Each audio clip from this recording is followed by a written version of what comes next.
Le MIPIM, du 12 au 15 mars 2024, au Palais des Festivals à Cannes, en partenariat avec Nexity, Envie de Ville et Procivis, sur Radio Imo. Eh bien, bonjour à toutes et à tous. Voilà, nous sommes toujours ici au MIPIM, première journée de cette 34e édition. On est le 12 mars 2024 et vous pouvez toujours venir vous inscrire ou vous accréditer sur le site du MIPIM dans un lieu magnifique, un écrin, on ne peut pas rêver mieux, face à la mer pour vous accompagner pendant ces 3 jours. On est avec vous jusqu'à vendredi 15 mars pour clôturer ce MIPIM où la planète immobilière va se rencontrer. On enchaîne avec des professionnels de l'immobilier, ceux qui bâtissent ou qui gèrent ou qui administrent la ville. Il est le patron président de Sogénial. Jean-Marie Souclier est avec nous. Bonjour Jean-Marie. Bonjour Sylvain. Comment ça va ? Très bien, et vous ? Je suis ravi de vous voir. Justement, Jean-Marie, vous êtes un des acteurs importants du métier et de l'industrie immobilière en France et vous représentez ce qu'on appelle une SCPI. Un véhicule d'investissement. Alors, comment on le fait chaque année ? Alors, je sais qu'à chaque fois, vous passez sur le plateau, je vous demande toujours la même chose. Mais pour nos auditeurs, on va rappeler juste qu'est-ce que c'est qu'une SCPI. Donc la SCPI, c'est une société civile de placement immobilier. C'est vraiment le véhicule grand public d'investissement en immobilier. On peut mettre son épargne sur son livret A quand il est rempli et qu'on ne sait plus quoi faire et qu'on veut vraiment faire de l'immobilier et qu'on se dit qu'acheter un appartement ou faire un investissement très important, ça peut être compliqué, risqué ou qu'on n'a pas forcément la mise de fonds ou qu'on ne veut pas la mobiliser.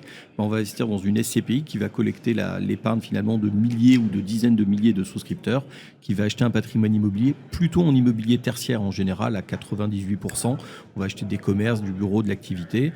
Occupé, on achète un patrimoine locatif, on loue ce patrimoine et on va redistribuer les loyers aux porteurs de parts tous les trimestres sous forme de dividendes. Finalement, les SCPI, c'est de l'épargne populaire pour l'immobilier qui est accessible au grand public. Je peux dire ça comme ça ? C'est exactement ça, c'est accessible à partir Chacun de 2 000 euros. Ouais. Oui, à partir de 2 000 euros, on peut investir dans ces actifs-là. C'est vrai, hein. Et on peut diversifier. Et avec des taux de rentabilité qui sont vraiment très intéressants. En moyenne, les SCPI ont distribué combien de rentabilité en 2023 ? Alors la rentabilité moyenne, c'était 4,52%. Comme toute moyenne, elle cache des disparités assez larges. Il y avait des SCPI qui étaient autour de 4, voire un petit peu en dessous. Et puis il y avait toute une classe de SCPI dont nous, on fait partie par exemple, qui sont au-dessus de 5, voire au-dessus de 6% de distribution annuelle. Comment vous faites ? Je pense que c'est hyper intéressant. C'est plus que le livret A, c'est plus que des produits d'assurance vie. Enfin, je veux dire, ça donne envie, quoi. C'est un schéma qui est finalement pas très compliqué. On investit dans de l'immobilier professionnel, donc finalement on loue, on achète du patrimoine qui est loué à des commerçants, qui est loué à des sociétés qui ont besoin de locaux d'activité pour faire du stockage, pour faire un petit peu de production. On va louer des bureaux pour les PME de France, pour les grandes entreprises, pour les petites entreprises. Et finalement, ça c'est un immobilier qui est beaucoup plus rentable que l'immobilier d'habitation, assez nativement et assez classiquement. On va aller chercher à investir plutôt dans les régions françaises, dans des villes moyennes ou grandes, mais plutôt dans des zones un peu périphériques. À chaque fois, on va aller chercher les zones un peu moins attractives que les gros centres-villes où tout le monde veut être et où on achète très cher parce que quand on est dans le centre-ville de Lyon, dans la Pardieu, forcément on est des très beaux immeubles qui coûtent extrêmement cher avec des locataires prestigieux. Nous on va vraiment se focuser et s'appuyer sur les PME locales, sur les services de l'État, sur toutes ces choses-là qui ont besoin d'immobilier, qui sont fidèles, pour qui c'est vraiment leur outil de production, qu'ils soient de services ou de production de biens et services. Et on va du coup avoir des bons loyers qu'on pourra redistribuer. Mais ces immeubles, il faut les exploiter. Il faut les gérer, les administrer. Est-ce que vous les gérez aussi ? Alors, le métier de la SCPI, normalement, c'est un métier qui est intégré. Nous, on tient beaucoup chez Sogénial à ce qu'ils soient intégrés. C'est-à-dire qu'on va avoir les équipes de collecte qui vont animer les CGP, on va avoir les équipes d'investissement en interne, on va avoir les équipes de gestion immobilière en interne. Donc, c'est nos équipes qui Donc, vous envoyez la quittance de loyer à vos locataires, vous gérez, vous encaissez les loyers. Vous êtes administrateur de biens également. On est également administrateur de biens. On est aussi ce qu'on appelle asset manager. C'est-à-dire que notre métier, c'est d'avoir la meilleure performance et donc de tirer le plus de valeur possible de nos actifs immobiliers. Donc ça nécessite d'aller voir régulièrement nos actifs plusieurs fois par an, de rencontrer les locataires, de voir l'entretien du bâtiment s'il est bon. Toute l'idée à chaque fois, c'est d'avoir le plus bel immobilier, mieux entretenu. Est-ce que ça vous arrive d'être en copropriété ? Ça nous arrive régulièrement d'être en copropriété. Ah bon ? Ah oui, d'accord. Aussi, oui. On peut avoir une SCPI qui n'est pas que dans un bloc, qui peut être aussi avec d'autres copropriétaires. Alors le principe de la SCPI, c'est de détenir des dizaines, puis des centaines, voire pour certaines, dépasser le millier d'actifs, ce qui commence à être un patrimoine très important et peut-être un peu compliqué à gérer, mais voilà, il y en a qui arrivent à ce niveau-là. Et en fait, on va être très opportuniste, on va voir les actifs qu'on nous propose. Quand on fait du centre-ville en commerce, souvent de pieds d'immeubles, on va être en copropriété parce que c'est une copropriété. Certains immeubles de bureaux, quand ils sont un peu grands, ils vont avoir été découpés et on va acheter des plateaux de bureaux, des étages ou des bouts d'étages et on se retrouve assez naturellement en copropriété. Comment vous sourcez les biens? Comment les allocations d'actifs se font-elles? Est-ce que vous avez un réseau, vous, Jean-Marie, avec plein d'agents immobiliers ou d'intermédiaires, de brokers qui viennent vous proposer des affaires? Comment ça se passe? Alors, ça se passe Parce qu'en exactement plus, comme vous ça. devez choisir, parce que je suppose que vous n'achetez pas tout ce qu'on vous propose. Alors, on n'achète pas tout parce qu'on ne pourrait pas, parce qu'on reçoit des milliers de dossiers tous les ans. On a un réseau important de brokers, puisqu'on est connu pour être investisseur, surtout dans ces périodes. Les SCPI sont des investisseurs dits full cash. On a cette capacité à investir sans dette. On peut en faire, mais on investit souvent sans dette. Donc aujourd'hui, on a un réseau de brokers qui est assez important. Mais vous investissez l'épargne qu'on vous confie. Exactement. C'est ce qui vous rend liquide. C'est exactement ce qui nous Donc rend en fait, liquide. vous avez une force de frappe qui est sans commune mesure. On a la chance d'avoir cette force de frappe puisqu'en fait on collecte l'argent des particuliers, on investit cet argent. Quand les taux sont intéressants, ce qui n'est plus le cas aujourd'hui, on peut même lever un petit peu de dette.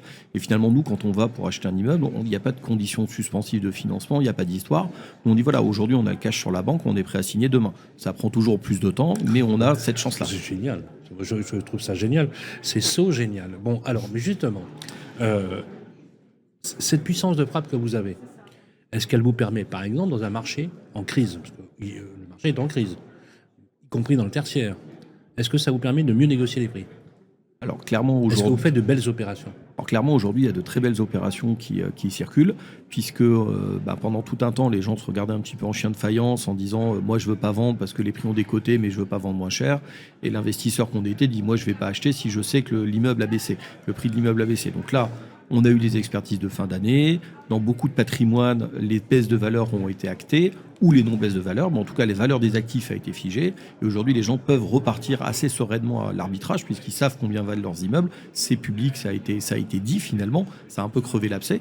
Et nous, comme on a du cash, on se positionne très bien dans ces moments-là. Et on est prêt, et régulièrement, on reçoit des très beaux dossiers. On est un peu là pour rafler la mise, mais finalement, c'est notre métier. Alors, c'est intéressant ce que vous dites, parce que quelque part, dans toute crise, c'est propice à un bouleversement et donc au changement. Et donc, plus que jamais dans votre métier, si on fait un peu d'économie, la prime, elle est à la liquidité. Le fait d'être liquide aujourd'hui, d'être capable de monter en opération sans lever de dette, j'ai bien compris ce que vous voulez dire, vous donne une frappe nettement supérieure en état de crise, clairement. Clairement, depuis plusieurs mois, on est dans un marché d'acheteurs. On a été pendant longtemps dans un marché de vendeurs. Bien sûr. Il y avait peu d'actifs et beaucoup d'acheteurs. Là, il y a beaucoup d'actifs et peu d'acheteurs. Donc clairement, on a une prime, à la liquidité, une prime au cash. Et vous la gérez sur le long terme, parce que vous êtes un économiste, c'est-à-dire que vous avez une logique long terme. Comme vous, les petits porteurs que vous représentez, parce que c'est ça en fait, vous représentez les petits porteurs des épargnants, vous inscrivez dans un schéma long terme. Vous êtes finalement un industriel long terme qui rémunère de l'épargne populaire. Est-ce que la durée moyenne, je veux dire, quand on épargne chez vous, c'est combien? C'est comme le livret A, 5 ans, 6 ans, 7 ans, 8 ans? C'est beaucoup plus. Déjà, la durée recommandée de départ, c'est une dizaine d'années. Donc on recommande aux gens de ne pas rester moins de 10 ans. Ok, si on dit à ceux qui nous écoutent, si vous investissez sur une SCPI, partez sur un moyen long terme. Il faut partir sur un moyen long terme, c'est 10 ans minimum, et en général, les gens restent 20, 25 ans dans les SCPI. On nous pose la question, justement, est-ce que les intérêts acquis dans l'année restent acquis l'année suivante? Alors en fait, ils sont distribués. Donc tous les ans, on perçoit des loyers, tous les trimestres, on distribue ces loyers, et en fait, tous les ans, on va adapter la distribution au loyer qu'on va percevoir. Donc en général, on a évidemment des visions assez long terme sur notre patrimoine, sur ce qu'on achète, donc on a une très bonne vision. Donc vous rémunérez l'intérêt directement à l'épargnant? Directement. Il reçoit un chèque ou un virement? Alors aujourd'hui, c'est un virement, oui, mais il reçoit Mais c'est un virement du montant de ce qu'il a gagné sur son épargne? Alors oui, c'est... Mais l'épargne, elle reste dans le... Ah oui. D'accord. En fait, nous, c'est un peu côté placement où on perçoit les intérêts, comme le livret A où on perçoit à la fin de l'année. Nous, on va percevoir les loyers, on va régler les charges, on va faire des provisions. S'il veut réinvestir ses intérêts, s'il dit, moi, je ne veux pas les prendre, je veux les réinvestir, c'est possible? C'est possible aujourd'hui. Finalement, vous fonctionnez comme un contrat d'assurance. D'ailleurs, les contrats d'assurance fonctionnent comme ça, non? Les contrats d'assurance fonctionnent comme ça. Beaucoup de contrats d'assurance permettent d'investir en SCPI. C'est un investissement, on va dire, alors pas détourné, mais qui est en biais finalement, qui est en indirect. C'est ça qu'on appelle les unités de compte? C'est une partie des unités de compte via la pierre papier. Il y en a d'autres, mais c'est une partie. Vous pouvez investir dans la SCPI comme ça. Mais quoi qu'il arrive, il faut toujours garder en tête que l'immobilier, la SCPI, c'est pas un actif qui est liquide, puisqu'il faut du temps pour arbitrer du patrimoine. Il faut des gens qui rentrent quand les gens veulent sortir. Et donc, même quand on investit en assurance vie, il faut partir sur un long terme en se disant qu'on bénéficie de l'enveloppe de l'assurance vie pour de la SCPI. Donc, on aura un peu moins de rentabilité, mais la capacité de l'avantage fiscal notamment et de la fiscalisation et de la fiscalité de l'assurance vie. Mais il faut toujours garder cet objectif de rester sur du long terme. Question justement, et ensuite on va parler de présence au MIPIM bien sûr, mais quand j'ai ma part de SCPI et que je la garde longtemps, est-ce que quand je la revendrai, elle fera une plus-value? Alors normalement, elle fera une plus-value puisque régulièrement, alors il n'y a pas de date, ça c'est au choix de la société de gestion, le patrimoine immobilier progresse. Alors des périodes comme aujourd'hui où dans certains fonds ça a tendance à baisser parce que les expertises baissent, mais sur le long terme, encore une fois, on est sur 10, 15, 20 ans, le patrimoine va progresser. Donc régulièrement, la société de gestion va revaloriser la part pour qu'il y ait une égalité entre les entrants et ceux qui sont déjà dans le fonds. Et donc quand vous sortez, votre prix de sortie est calculé, c'est un prix public, c'est un mécanisme fixé par le gouvernement de fixation du prix. Comme ça, c'est égalitaire pour tout le monde. Vous sortez sur cette valeur-là. D'accord. Donc c'est très clair. Donc finalement, je gagne à deux niveaux. Je gagne en faisant une plus-value et je gagne en faisant du revenu, finalement, tout au long de l'ordre. Donc le pari est gagnant. Je précise qu'on peut vous retrouver très facilement sur Internet.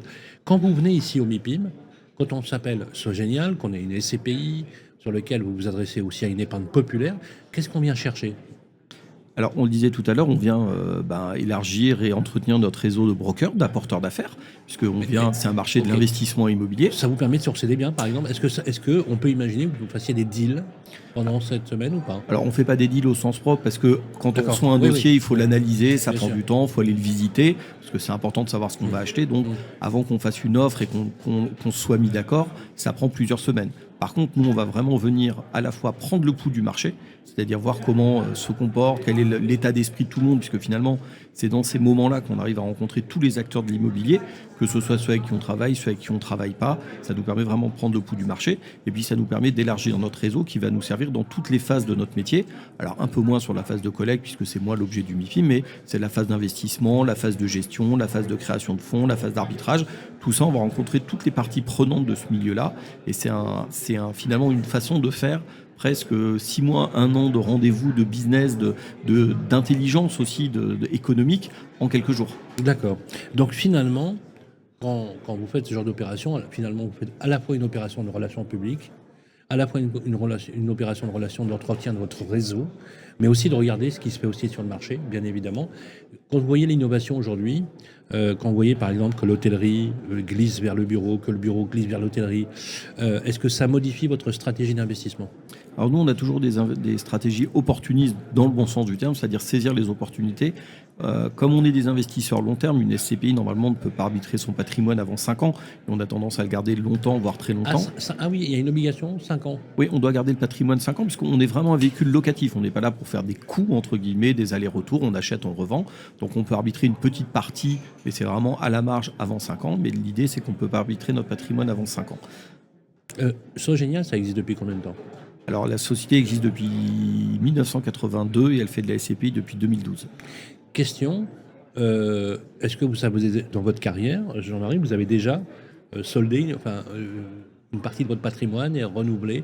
Est-ce que c'est quoi la période où est-ce qu'on peut se dire qu'une SCPI peut garder 25, 30 ans plus des patrimoines ou pas? Alors une SCPI peut garder très longtemps des patrimoines. Après, on va avoir une logique. Combien de temps? Ça peut, à mon avis, 20, 25 ans, voire plus. Il y a des SCPI qui ont des patrimoines. En fait, je vous disais tout à l'heure qu'on pouvait arbitrer maintenant un peu de patrimoine. On peut faire des gros travaux sur nos patrimoines, mais c'est des choses qui sont assez récentes. Il n'y a que quelques années qu'on peut le faire. C'est-à-dire qu'au début des premières SCPI, comme ce sont des sociétés civiles, elles n'avaient pas le droit, par exemple, de vendre leur patrimoine. Ça pouvait être dangereux, donc c'était compliqué de vendre un actif. Après, les gens se sont dit quand même que ce n'était pas dans l'intérêt des porteurs de parts, parce qu'à un moment, le patrimoine, il faut le faire tourner, il faut vendre certains actifs qui ne sont plus dans la stratégie ou qu'on estime que ce ne sera pas les plus performants, en racheter des plus performants. C'est notre métier de gestionnaire immobilier finalement. Et donc on a vraiment ces choses qui ont évolué. Donc nous, on va, comme on a des patrimoines assez jeunes, puisque notre première SCPI, je vous dis, elle a été lancée en 2012-2013, mais c'est une SCPI commerce, donc le commerce, ça se garde très longtemps, puisque finalement, c'est l'emplacement qu'on privilégie, et le locataire va tourner, on va avoir des nouvelles activités régulièrement, ils vont faire des travaux, ils vont entretenir. Et puis sur les patrimoines plutôt bureaux et activités, patrimoine qu'on peut être amené des fois à faire tourner un peu plus vite, où on va avoir un peu plus de création de valeur à certains moments. C'est des patrimoines relativement jeunes, donc aujourd'hui on a arbitré un ou deux petits trucs comme ça par-ci par-là parce qu'on avait des opportunités. Encore une fois, on a saisi une belle opportunité, et puis c'est vrai que dans quelques années, on se posera la question et on passe notre patrimoine en revue à peu près tous les ans en se disant voilà, on conserve, est-ce qu'on peut regarder l'arbitrage, comment on gère, quelle est notre vision sur les actifs, et naturellement dans le temps on sera amené à faire des arbitrages. C'est quelque chose qui est très naturel dans les SCPI, ça l'était moins il y a quelques années, c'est devenu un vrai mode de gestion.